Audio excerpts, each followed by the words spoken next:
Olá, tudo bem? Começando mais um Cacói com agências, comunicação e marketing, o seu podcast semanal em que nós discutimos comunicação, discutimos marketing para marcas e também para agências e profissionais. Conforme você viu, nós seguimos na estratégia home office, então, por favor, nos perdoe qualquer interrupção ou problema no áudio. Realmente estamos cuidando para que tudo saia e dê certo o mais rápido possível. Hoje nós vamos discutir: o conteúdo ainda faz diferença na performance de redes sociais? E para tal, estou recebendo a Paula e o Tiago, ambos de redes sociais. Oi, Tiago. Oi, Paula. Tudo bem com vocês? Oi, tudo certo? Oi, Ednei. Oi, Paula, tudo bem? Você que Oi, está oi. acompanhando o nosso podcast via agregadores, por favor, assine o nosso podcast, deixe o seu comentário, dê as estrelinhas que achar necessárias. E você que, por acaso, está nos vendo na live que estamos fazendo pelo Facebook aqui da Cacói, você pode mandar alguma pergunta que você tenha que nós vamos responder na hora. Então, começando, Thiago, respondendo aí a primeira pergunta, que é o tema do nosso podcast: o conteúdo ainda faz diferença na performance de redes sociais? Ednei, sim. Apostar em conteúdo de qualidade faz muita diferença. Você ter a linguagem certa para o público certo faz toda a diferença. Porque o que é o objetivo do conteúdo, afinal, né? Um bom conteúdo, ele ajuda a gerar, ele dá mais engajamento. Ou seja, faz as pessoas conhecerem a tua marca ou sucessivamente vender mais. Paula, concorda? Algo a acrescentar? Não, eu concordo. Acho que é exatamente isso que o Thiago falou. As marcas acabam conhecendo melhor você. Muito bem.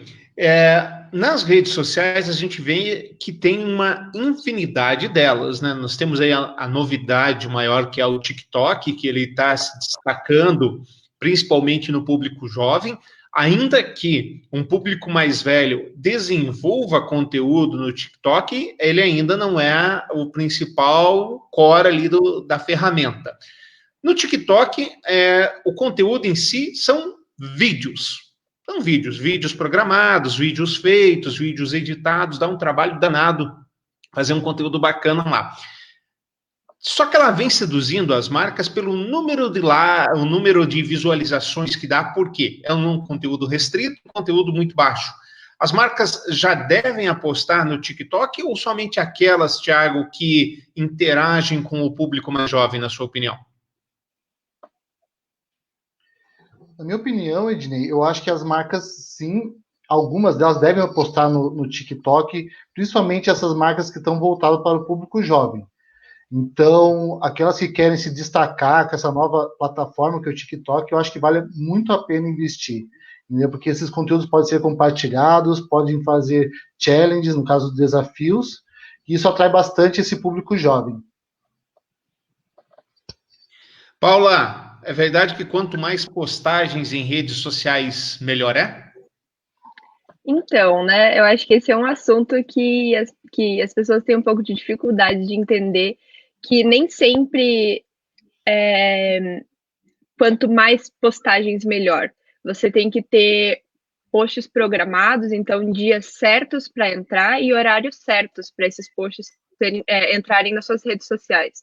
Porque se você posta toda hora, todo dia, sem um cronograma certinho, isso pode acabar poluindo a visão do cliente e das outras pessoas sobre você, sobre sua marca. Porque as pessoas vão acabar cansando de ver aquilo toda hora, aquele conteúdo toda hora. Então eu acho que não é bem assim. Você tem que ter um cronograma certinho para entender o que o público está querendo, entender o melhor horário, o melhor dia de cada rede social. Então acho que tem que se programar certinho.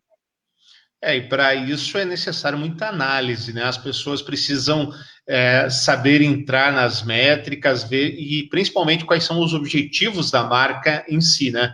Se o objetivo da marca é vender, se o objetivo da marca é engajar, se o objetivo da marca é trazer reconhecimento, enfim, isso é muito importante para a marca. Agora, Quando as marcas e as empresas se apoiam numa gestão de redes sociais mais profissional, provavelmente esse conteúdo está apoiado em storytelling, né? Você pode falar um pouquinho para a gente, Thiago, sobre storytelling? O que é, onde vive, o que come? Então, storytelling nada mais é do que são histórias. Histórias que as pessoas que a gente sempre gostou e a gente continua gostando desde criança, as pessoas adoram histórias. E histórias bem contadas e histórias reais são histórias que mais vêm e ficam na cabeça das pessoas. E muitas marcas apostam nisso e eu acho que devem apostar bastante, principalmente quando você tem uma história real, uma história verdadeira de uma pessoa que comprou seu produto e fez diferença na sua vida. Então, essa história vai acabar sendo compartilhada, gerando mais engajamento para você. Porque ela tem que ser real, para gerar mais engajamento. Tá, mas vamos explicar melhor para as pessoas, para as marcas que não entendem sobre o storytelling. O storytelling é uma história do tipo: era uma vez a Maria que comprou um fogão, que era feliz, e o fogão dela começou a fazer bolos maravilhosos, e os bolos maravilhosos atraíram os netos, e aí eles passaram finais de semana juntos, por isso compra o fogão da Maria. É isso? É mais ou menos assim também, sabe? Tem histórias assim que são reais, são histórias contadas por pessoas reais, entendeu? Para as pessoas se identificarem com a história. Mas é mais ou menos essa história. Por exemplo, tem um case de sucesso que é a história do Messi, que ele é patrocinado pela Adidas. O que ele fez? A história dele era um menino pequeno, no caso o Messi, que ninguém queria aceitar ele para jogar futebol. Mas mesmo que o tamanho, muitas pessoas acreditaram nele e ele conseguiu vencer com outras pessoas que eram bem maiores que ele, no caso. Ou seja, é uma história real que as pessoas se identificaram. Tá, então o storytelling é uma história que a gente pode aplicar para tudo, mesmo aqueles posts de redes sociais menores, pequenos, ou sendo claro, com a quantidade de caracteres diminuto, ainda assim eu preciso contar uma história ali. Você precisa contar sempre uma história é sempre bem-vinda. As pessoas gostam de história e precisam compartilhar histórias, elas gostam de compartilhar histórias reais. E é possível contar histórias em pouco tempo. E interessante que você bateu bem na questão das histórias reais. Algumas marcas acabaram entrando pelo cano, por assim dizer, porque quiseram florear a própria história, né? Contar coisas que não eram verdade. Tem um suco, eu não lembro o nome, não vou falar porque eu realmente não lembro o nome do suco, que contou uma história toda floreada, toda florida, e que nasceu da inspiração. E quando foram pesquisar sobre isso, era uma mentira, aquilo não aconteceu.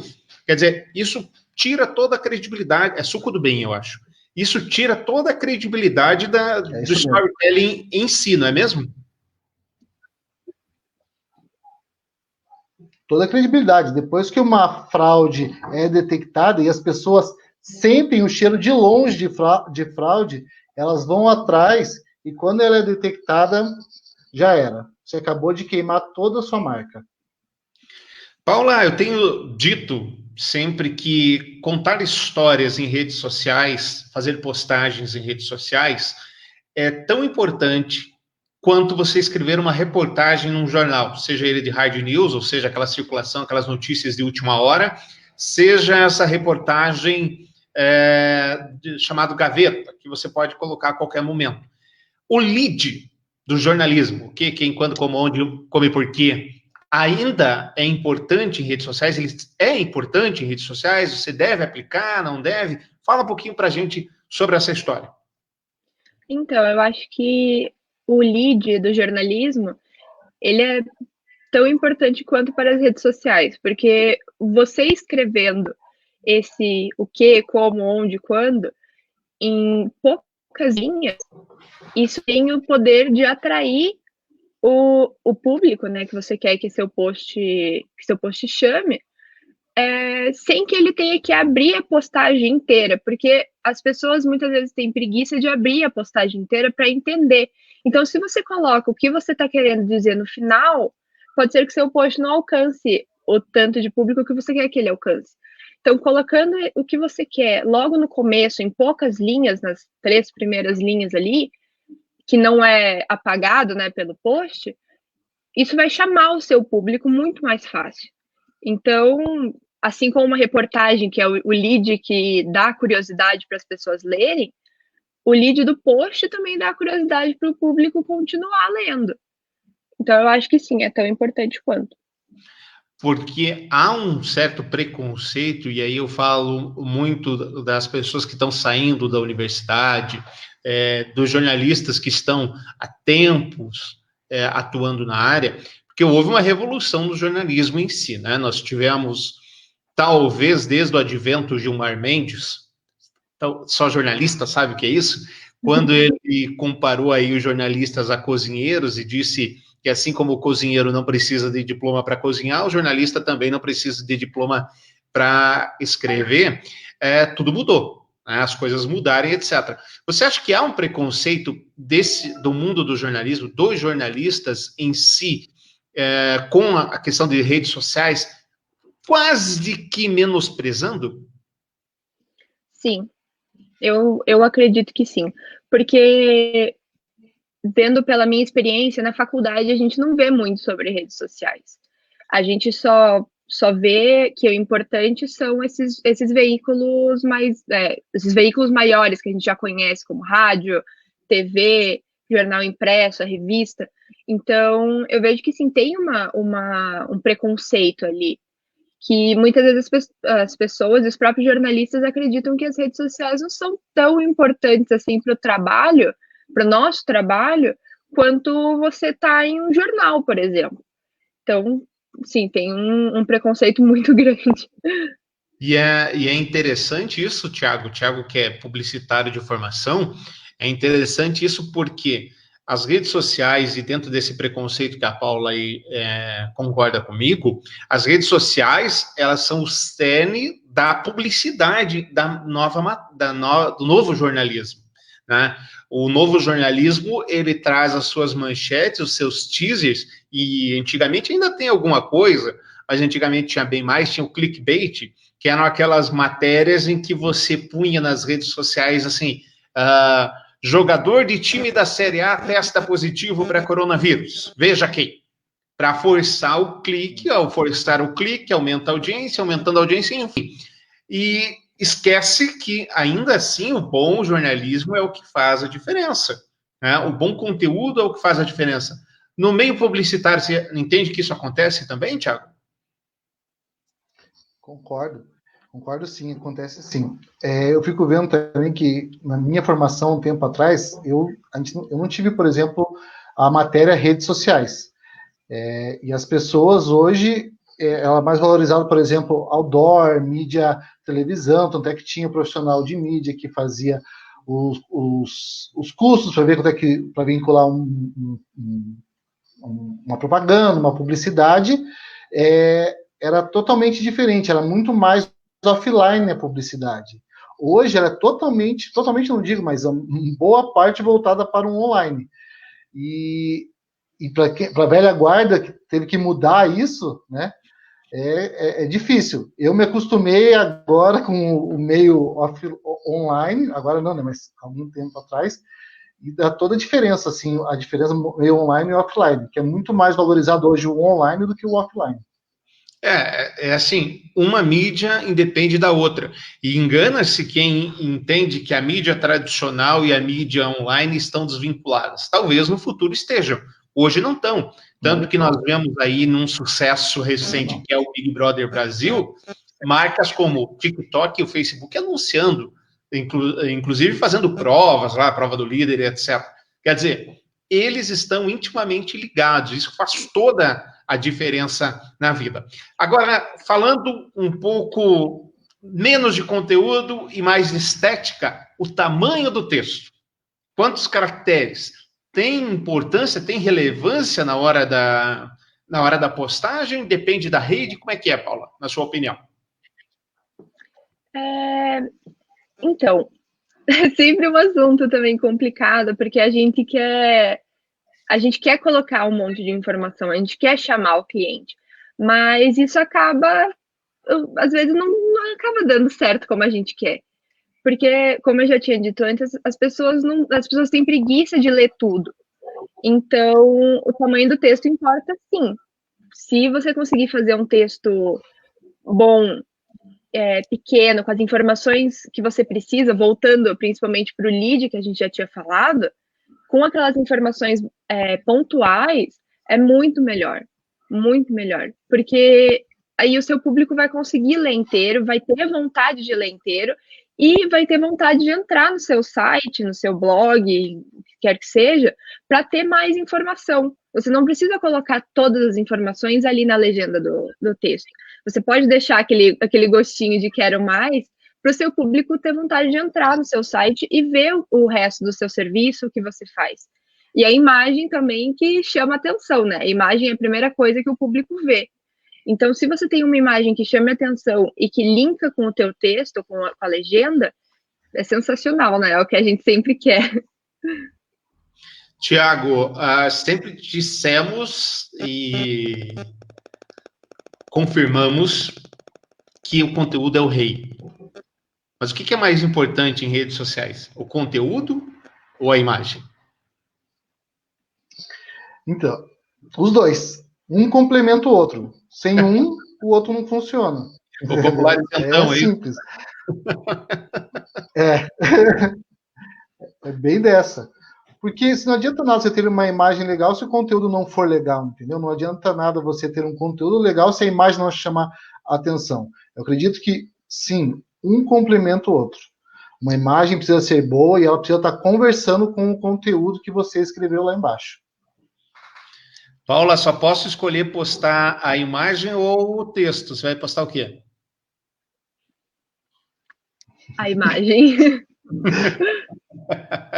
É complicado. Mas a resposta certa é a imagem com texto, que inclusive é algo muito difundido nos Estados Unidos, principalmente, e que aos poucos chega no Brasil, aqui na Cacói eu sei que a gente está usando já há algum tempo, que são aqueles posts texto, que é o quê? Você faz uma sequência de imagens colocando o lead, né?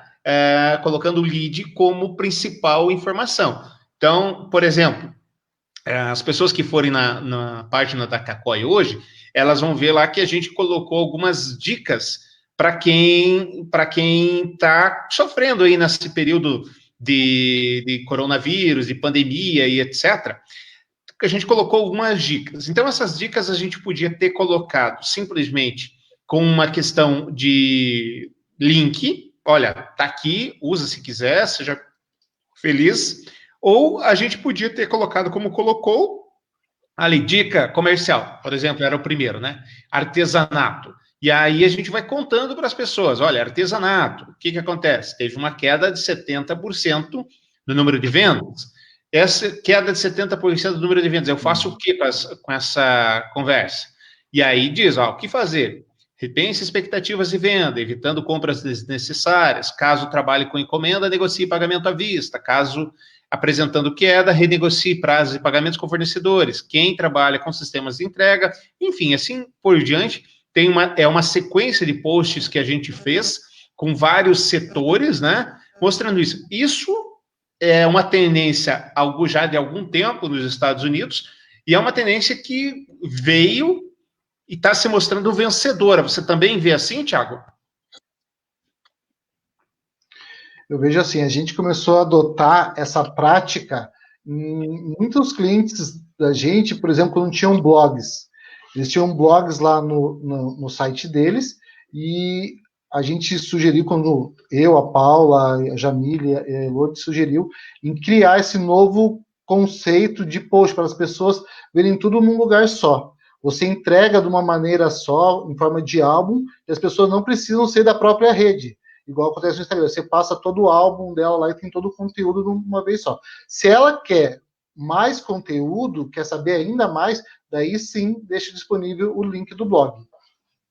Mas é muito legal esse tipo de conteúdo.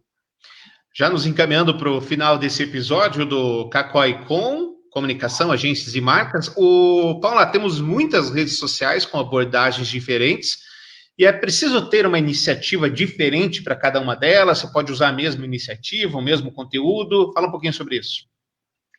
Então, tem que ter, sim, uma estratégia diferente para cada uma, porque muitas vezes são públicos diferentes, né?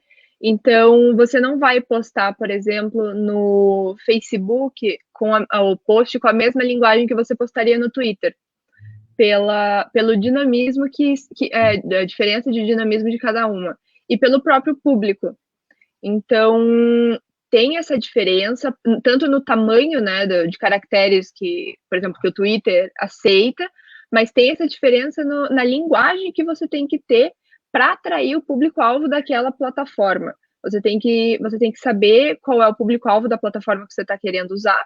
Então, por exemplo, no Facebook ou no próprio TikTok, que são vídeos mais curtos com um público mais jovem, você tem que saber essa diferença. Não adianta você colocar um vídeo do TikTok no seu Facebook, e pode ser que não dê certo, porque o público não está acostumado e não está nem acostumado, ele não gosta de ver aquilo. Pode ser um público um pouco mais velho, então ele não vê muito sentido naquele vídeo rapidinho ali, ou naquele tweet que não diz, que diz pouca coisa. Então, você tem que saber, sim, com quem você está falando e ter estratégias diferentes para cada uma. Muito bem lembrado. Tem alguns... Hoje acontece menos, não sei se vocês vão concordar comigo, mas logo que começou a profissionalizar essa questão de redes sociais, nós tínhamos alguns problemas com clientes que não entendiam algum tipo de conteúdo. Por exemplo, meme. Meme é um conteúdo de rede social. Ele pode passar uma mensagem tão poderosa quanto um texto muito bem escrito, com lead alinhado e etc. E muitos clientes, eles não entendiam isso. Acho que acontece menos, né, Thiago? Hoje acontece menos, mas quando a gente, no começo aqui das redes sociais, as pessoas ainda tinham medo de memes, de brincadeiras, até gamification, algumas coisas que a gente fazia para o público deles. Mas agora, se você não está inteirado disso, você fica fora das redes sociais. Você precisa estar presente, você precisa brincar, você precisa compartilhar memes, porque as pessoas estão mais nas redes sociais para interagir do que para comprar. Esse é o principal objetivo delas, interagir. Quando a tua marca interage de forma engraçada, amigável, tende a ter mais leads, mais engajamento com as pessoas. Que vai levar ao objetivo final, que é a venda, né? A venda, ou, enfim, como a gente falou no começo, o objetivo final do cliente, porque o meme por si só dá um monte de likes, etc., é o que a gente chama da métrica da vaidade, né? Não serve de nada. Mas a gente precisa aliar isso com a questão do objetivo do cliente, né? A pessoa acaba conhecendo tua marca, vê como é que você se comunica através das redes sociais. Eu vejo um exemplo muito claro que é a Netflix. A Netflix, ela se comunica com o público dela de forma totalmente despojada, uma voz feminina, engraçada, e as pessoas gostam do jeito que ela responde, são respondidas. Por isso que eu acho que a Netflix é um case de sucesso até em relação a isso. Ela compartilha memes, ela faz brincadeiras com o público dela. E na questão de compartilhar memes com o público dela, aí quem está acompanhando a live, a gente colocou um meme aí que é o do Homer Simpson, numa das maiores empresas de RH do Brasil, né? Esse meme fez o sentido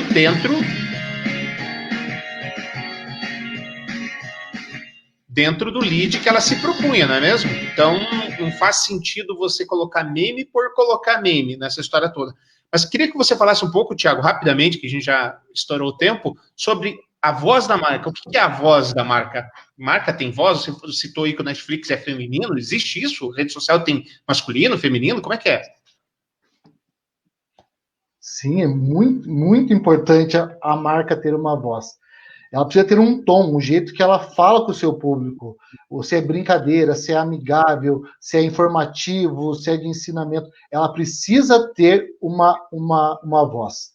Ela precisa ter uma identidade, você precisa ter uma persona. E para ter essa persona, você precisa estudar o cliente, saber como é que o público dela atua, para você poder falar o linguajar desse público. E uma coisa bem importante é você separar a persona do dono da empresa. Porque muitas vezes aquilo ali não está tão compatível. Às vezes o dono da empresa quer falar de um jeito e a marca tem todo outro jeito de falar. Por isso tem que estar muito bem alinhado.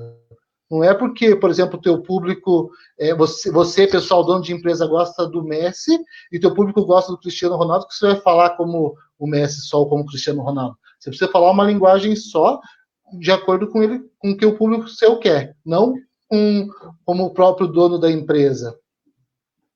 Entendi. Paula, e a gente vê cada vez mais comum são as marcas defendendo causas, né? Nós tivemos ontem, foi o dia contra a LGBTfobia, se não salvo engano da minha parte. Algumas marcas se engajaram, outras não, outras ficaram ali em cima do muro e etc.